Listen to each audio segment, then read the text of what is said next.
Nakatulong ba na nakausap mo yung mga totoong tao na Sobra. na nabuhay nung panahong yun? Sobra po, sobra.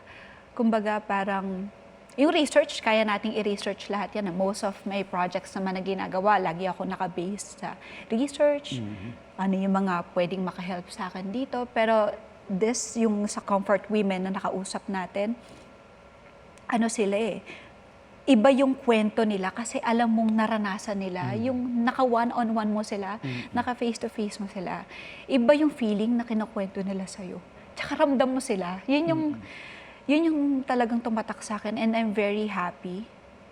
And I feel grateful that time na isa tayo sa mga pinagkatiwalaan na ikwento nila sa atin yung bagay na yun.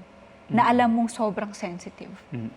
Parang natatandaan ko, sinabi mo sa akin noon, it did not only affect you as an artist, it also affected you as a human being. Totoo, opo.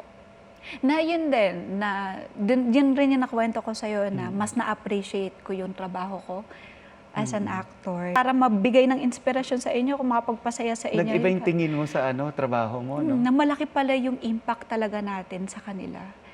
Kaya dapat hindi tayo sumusuko. Minsan okay lang mapagod, huminga ka lang, pero huwag kang susuko.